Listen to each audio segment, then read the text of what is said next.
dikenal kunyahnya ketimbang nama aslinya. Kayak Abu Dzar, Abu Hurairah, atau Ibnu Abbas, atau Ibnu Mas'ud. Nah itu kunyah sebenarnya. Ya. Namanya Jundub ibn Junadah. Wa Abi Abdurrahman Mu'adz bin Jabal radhiyallahu anhu. Nah kalau ini lebih dikenal nama aslinya. Ya. Kita lebih kenal dengan nama Mu'adz bin Jabal. Kunyahnya siapa? Abu Abdurrahman. Abu Abdurrahman. Ya. Radhiyallahu anhu. An Rasulillah sallallahu alaihi wasallam, dari Rasulullah sallallahu alaihi wasallam, qala, beliau bersabda, ittaqillaha haitsu ma kunta. Ya. Ittaqi, ya, itu fi'il amr. Asalnya ittaqa yattaqi. Ya. Asal katanya ittaqa yattaqi itu apa? Dari kata-kata al-wiqayah, berlindung, perlindungan. Ya. Al-wiqayah itu perlindungan. Maka ada ungkapan dalam bahasa Arab, al-wiqayah itu khairun minal ilaj. Berlindung atau memelihara, ya ini biasa dalam bab kesehatan ya, lebih baik daripada menyembuhkan. Ya. Lebih baik daripada menyembuhkan. Ya, atau kalau dalam bahasa wiqayah juga artinya adalah orang kalau perang itu memakai sesuatu yang melindungi dirinya. Itu namanya wiqayah. Ya, bisa helm, bisa tameng. Ya. Nah, cuma memang kemudian lebih dikenal dengan bertakwa. Ya. Maka makna bertakwa itu pada dasarnya adalah bagaimana kita melindungi diri kita dari ancaman azab Allah Subhanahu wa ta'ala. Itu makna takwa asalnya. Bagaimana cara yang kita lakukan agar kita ini terlindung dari azab Allah Subhanahu wa ta'ala. Karenanya memang di antara substansi takwa itu adalah meninggalkan sesuatu yang dapat membuat kita selamat dalam kehidupan, baik di dunia maupun di akhirat. Artinya hidup kita ini ya harus teratur, ya harus terjaga. Baik, bertakwalah kepada Allah Subhanahu wa ta'ala. Ya.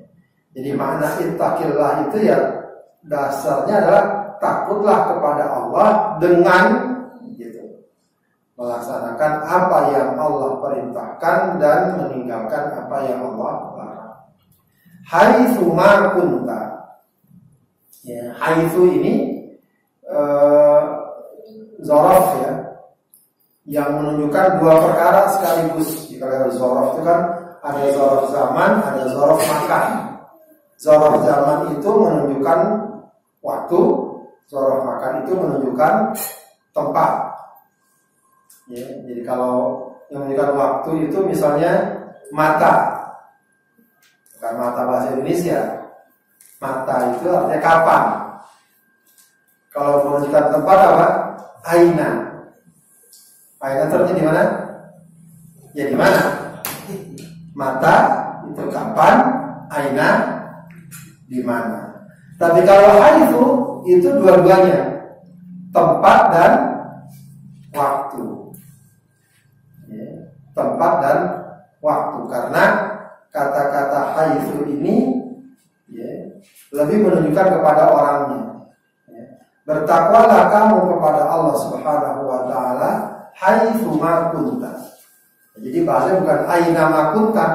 Kalau aina ma kunta artinya berarti di mana saja kamu berada. Ya.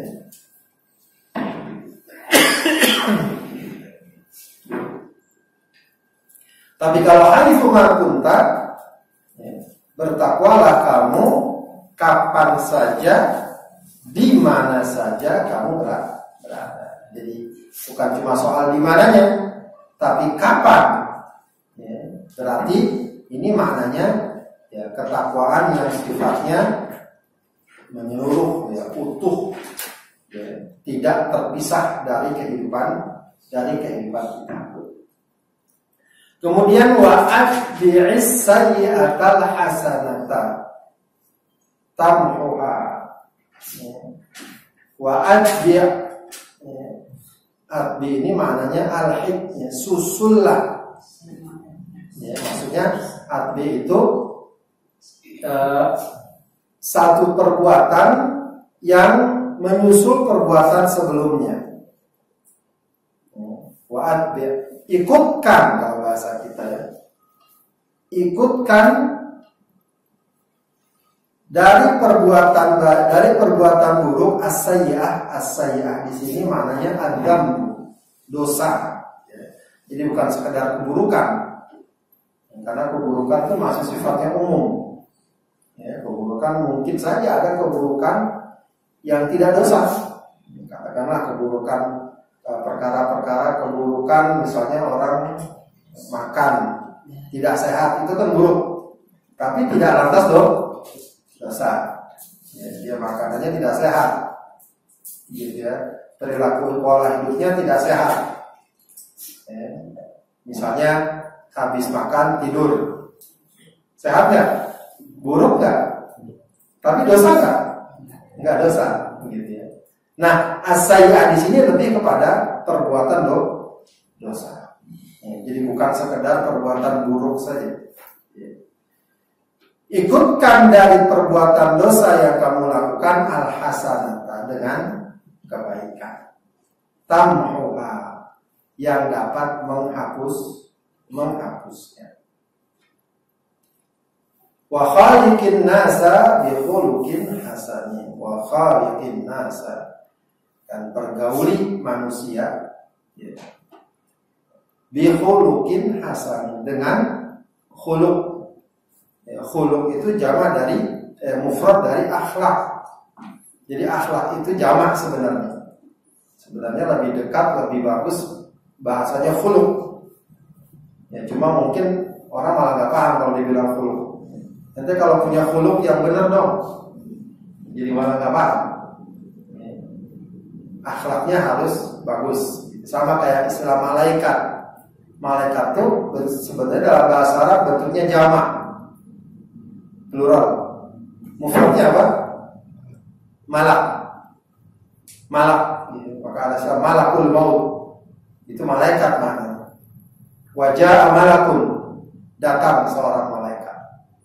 Cuma orang malah kadang nggak paham kalau dia bilang malak. Ayo kita beriman sama malak, malah kurang paham. Ya.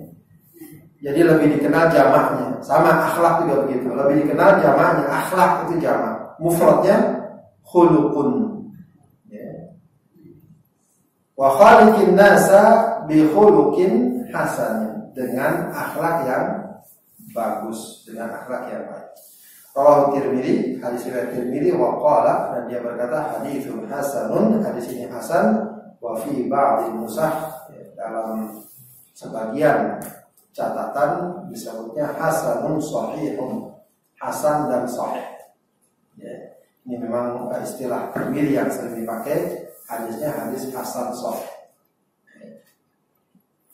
Baik, Bapak Ibu sekalian yang dimuliakan Allah Subhanahu wa taala, hadis ini memang cukup populer dan cukup dikenal karena memang jelas mengandung prinsip-prinsip yang sangat mendasar dalam Islam. Ada beberapa riwayat yang menunjukkan bahwa hadis ini merupakan bagian dari pesan Rasulullah Shallallahu Alaihi Wasallam kepada Mu'adz bin Jabal yang diutus ke mana Mu'adz bin Jabal? Dia sahabat yang diutus kemana? Ke negeri Yaman. Jadi Mu'adz bin Jabal ini sahabat yang Rasulullah utus untuk berdakwah di negeri Yaman. Itu banyak beberapa pesan Rasulullah pada Mu'adz yang kadang-kadang memang terpisah-pisah hadisnya. Seperti hadis yang cukup dikenal juga, basyiru wala tunafiru, yassiru wala tu'assiru. Beri kabar gembira, jangan nakut-nakutin. Beri kemudahan, jangan mempersulit. Itu juga termasuk salah satu pesan Rasulullah kepada Mu'adz ketika dia berdakwah di Yaman. Ada juga hadis yang cukup dikenal, inna kata qauman min ahli kitab falyakun awwal ma tad'uhum la ilaha illallah. Kamu mendatangi kaum yang terdiri dari ahli kitab, ya, orang Kristen pada waktu itu Yaman, ya. Maka jadikan dakwah yang pertama kali kamu sampaikan adalah la ilaha illallah. Yaitu beberapa pesan-pesan Rasulullah SAW. Nah, ini juga pesan Rasulullah kepada Mu'adz bin Yaman, di antara salah satu sebab turunnya, yaitu pesan tentang ketiga perkara. Dan ini juga tentu saja bukan sekedar untuk Mu'adz bin Jabal, tapi juga tentu berlaku buat kita semua, karena memang pesan-pesannya sangat mendasar bagi seorang mukmin. Ya, yang pertama adalah ittaqillaha haitsu ma kunta. Ya, bertakwalah kepada Allah Subhanahu wa taala haitsu ma kunta. Ya, di mana saja kamu berada, di mana saja dan kapan saja kamu berada. Yang pertama ini tentu menjelaskan kepada kita tentang perkara yang sangat mendasar, yaitu ketakwaan kepada Allah Subhanahu wa taala. Ketakwaan kalau boleh kita katakan adalah realisasi dari keimanan. Iman itu adalah kalau boleh kita katakan landasan ideologis kita, landasan keyakinan dan akidah kita. Wujudnya apa? Jangan sampai iman hanya sebatas teori, hanya sebatas ideologi, tapi harus berwujud. Justru sebuah ideologi itu benar. Kalau benar dia ideologi, kalau benar dia akidah, pasti akan ada wujudnya. Kalau tidak, ya itu berarti cuma sekedar klaim saja, cuma sekedar ngaku saja. Apa saja orang kalau udah punya keyakinan, apa saja keyakinannya, mau benar mau salah. Orang udah punya ideologi komunis misalnya, kira-kira dia bakal diam aja nggak? Tidak, dia akan berusaha dengan berbagai macam caranya untuk mewujudkan ideologinya. Itu salah satu gambaran. Ideologinya apa? Liberal. Ada orang ideologinya liberal, pengennya harus bebas, ya, tidak boleh orang dikekang oleh berbagai macam keyakinan ajaran. Nah, itu ideologi. Dia akan berusaha.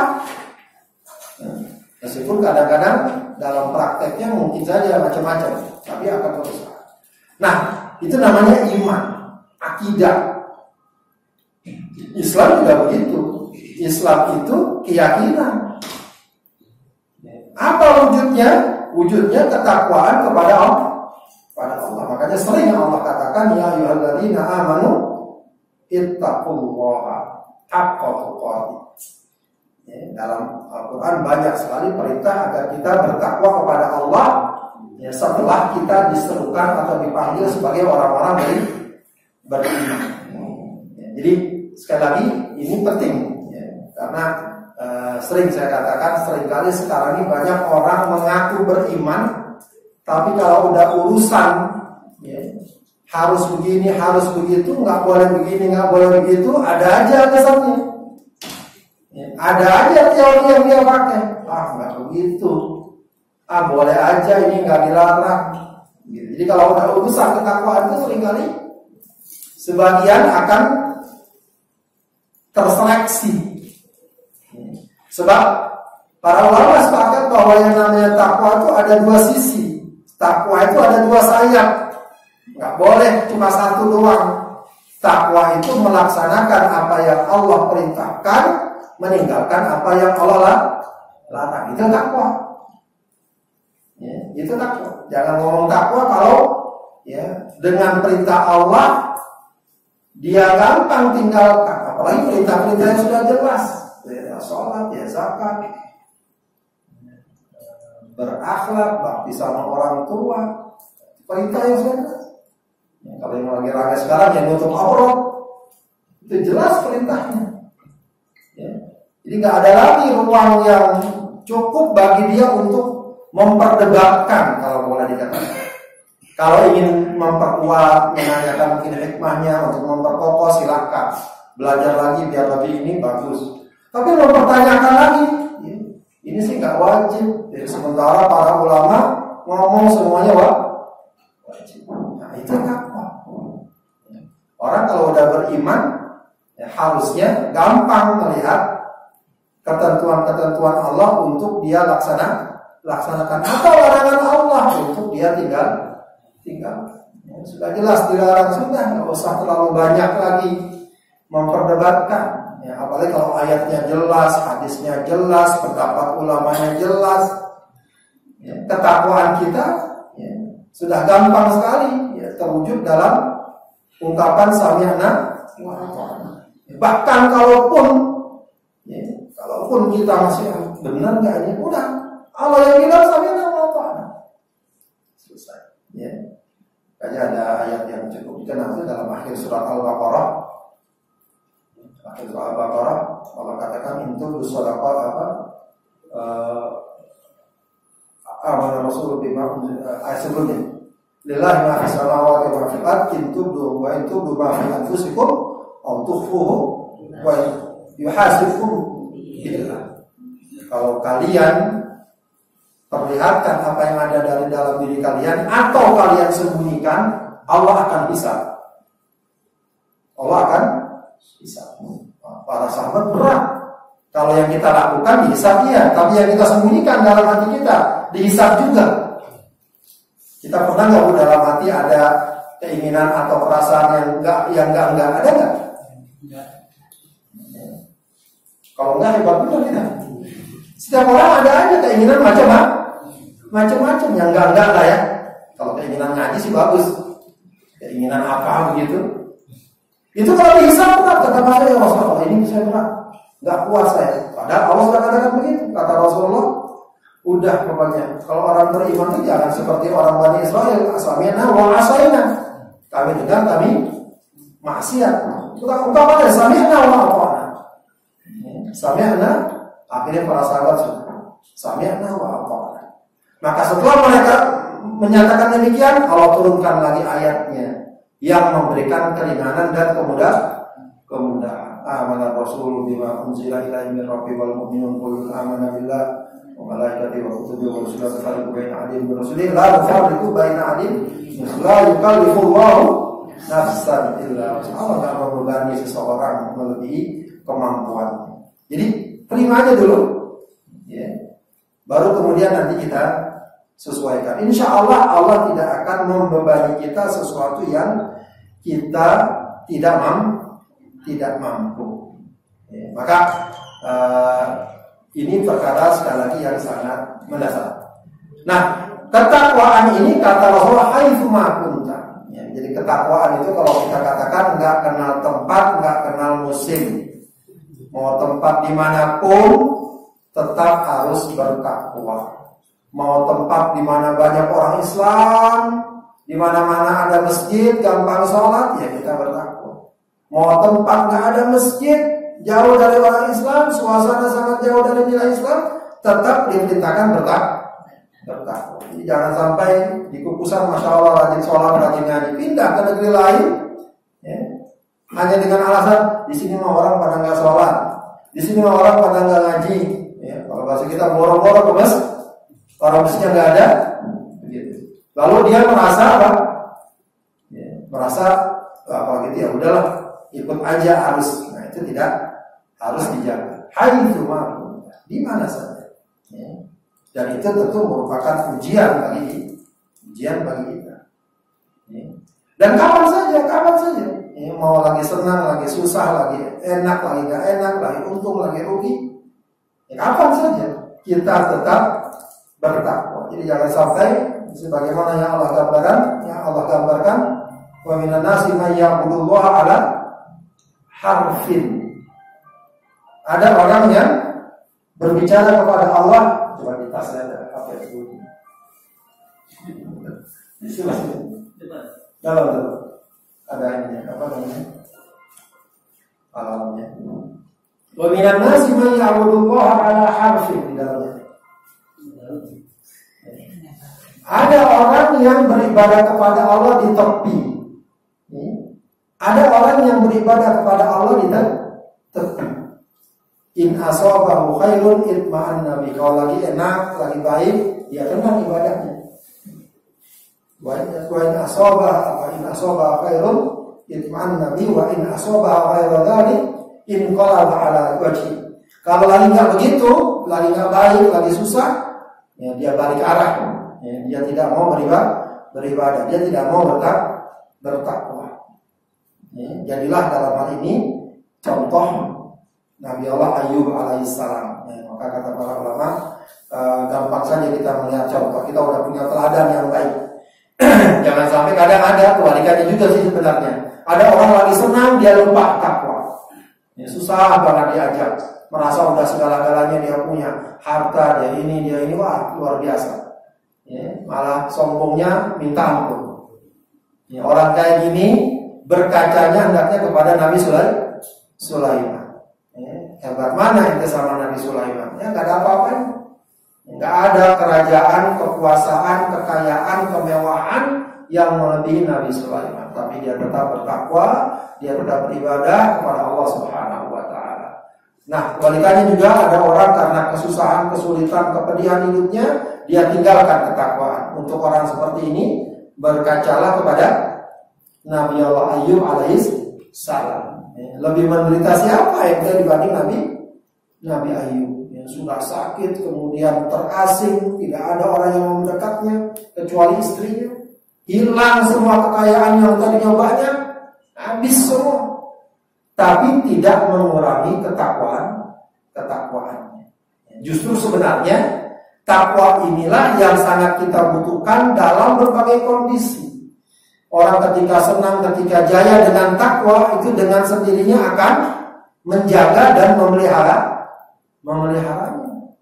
Ya, kadang banyak sekali orang yang dengan berbagai kelebihannya tidak diiringi takwa, justru akan mendapatkan atau menyebabkan kehancurannya. Harta banyak, nggak ada takwa, banyak. Sana kemari tidak karuan. Tahu-tahu, naudzubillah, ya, terjadi peristiwa hal-hal yang mencelakakan dirinya, kadang menjatuhkan martabatnya, dan itu sudah sering kita lihat. Begitu pun orang ketika sulit, ketika berat, justru takwa itu yang harusnya jadi pegangannya, bukan malah ditinggalkan. Ngaji, ntar aja lagi pusingnya. Pusing nggak ngaji? Harusnya kalau dia ngaji, paling nggak sesaat dia ngaji mulai nyaman lah. Kalau ngaji biasanya stresnya lebih rendah dan lain sebagainya, ketemu saudara dan seterusnya. Boleh jadi dari sana akan Allah bukakan segala macam pintu dari solusi yang dia butuhkan. Maka pesan Rasulullah ittaqillaha haitsuma kunta. Maka juga sesuai dengan pesan kepada Mu'adz yang akan meninggalkan negerinya. Ya haitsuma kunta. Jangan tinggalkan ketakwaan. Maka ini juga penting ya, Bapak Ibu sekalian, buat kita juga apalagi yang punya anak segala macam. Ini buat diri kita ya, istri pada suaminya, suami pada istri. Pesan-pesan ketakwaan ini ya, kalau suami melepas istrinya mau istri melepas suaminya mau pergi, ingatin ketakwaannya. Ya, jangan cuma diingetin ada di bang dompetnya doang ini. Ya. Jangan macam-macamnya itu lebih mengurus kepada sesuatu. Ingatin sholat, ya, jangan berbuat maksiat. Gitu. Anak juga begitu, kita lihat anak kita mau pergi kah, mau camping kah, mau tour kah, kamu ingat di sana. Ya, jangan sampai macam-macam. Gitu, jangan macam-macam. Sholat jangan sampai ditinggal, pergaulan dijaga. Jika kayak gitu harus ada pesan-pesannya. Jangan cuma pesan-pesan yang sifatnya materi ya, atau zahir. Kemudian wa'adis sayyi'atal hasanata tamhuha. Ya wa'adis sayyi'atal hasanata tamhuha. Ini ada dua makna para ulama. Yang pertama adalah ya, maksudnya al-hasanah di sini adalah taubat. Jadi setelah kalian berbuat dosa, iringi dengan taubat yang dapat menghapusnya, menghapusnya. Ya, ini satu hal yang juga sangat mendasar. Ya, ini wallahu alam seakan memberikan pesan bagi kita bahwa manusia sebagaimana Rasulullah katakan kullu bani Adam khata'un wa khairul khata'in at-tawwabun, ya. Semua manusia itu pasti berdosa. Sebaik-baik orang yang berdosa adalah orang yang bertaubat. Ya, jadi bahwa dosa itu tidak mungkin terhindari, namun setiap kali kamu berbuat tergelincir, segera sadar kembali pada Allah, perbarui taubatmu kepada Allah Subhanahu wa taala. Dan seketika itu akan dapat menghapus dosa-dosa yang kau lakukan. Ya. Dan wahdi saya adalah hasanat yang kedua adalah ini lanjutan dari taubat sebenarnya. Taubat yang benar itu adalah ya setelah kamu menyatakan berhenti, menyesali perbuatan yang kamu telah lakukan, ganti ya, lembaran kehidupan kita dengan lembaran-lembaran kebaikan. Makanya sering dalam Al-Quran istilah taubat itu diikuti dengan islah. Illal ladzina tabu wa aslahu. Ya, kecuali orang yang bertaubat dan memperbaiki diri. Jadi tanda-tanda benarnya taubat seseorang bukan hanya dia sekedar berhenti, oh saya udah gak lakukan itu lagi, saya udah gak berbuat itu lagi. Tidak, harus ada sisi lain, yaitu perbuatan kebaikan dan ketaatannya bertambah, bahkan diperbanyak. Ya, seorang guru saya cerita dia punya teman yang dulunya ahli maksiat segala macam. Ya. Kemudian jalanlah berdua. Ketika jalan, ya beli makanan gitu kan, minum. Ya. Yang guru ini dia ahli fikih. Ya. Ahli fikih itu kadang-kadang ya minum berdiri. Ya, maka kalau dalam fikih itu minum berdiri, ya bukannya dosa. Ya. Sebenarnya boleh juga kalau ada kebutuhan, bukan sesuatu yang sangat mendesak begitu ya. Meskipun sunnah lebih baiknya dulu. Ya. Jadi lebih baik minum berdiri pakai tangan kanan daripada minum duduk pakai tangan kiri. Jadi tuntutan untuk makan tangan kanan itu lebih besar ketimbang duduk. Ya. Tadi bagus kalau duduk. Nah yang satu teman ini duduk dia. Ya, maka kata guru tadi, ya nggak apa-apa diri minum. Ini kan juga di jalanan berat kan, duduk segala macam. Ya Syekh katanya, kamu tuh pahalanya udah banyak katanya. Saya ini udah banyak dosanya. Ya, saya pengen setiap apa yang saya lakukan itu ada nilainya. Ya, seakan-akan juga itu kata Syekh tadi saya merasa ditegur oleh teman saya. Jadi itu gambaran dari orang yang bertaubat. Jadi, dia selalu berupaya untuk melakukan yang terbaik, dan beginilah semestinya juga seorang muslim. Dia selalu berusaha ya, agar perbuatan-perbuatannya itu dapat memberikan makna, ya, dapat juga menjadi pengganti dari segala keburukan yang pernah dia lakukan. Intinya Bapak Ibu sekalian yang dimuliakan Allah Subhanahu wa taala, kekhilafan, keterpikiran pasti terjadi. Orang tidak mungkin terhindar dari itu semua. Ya.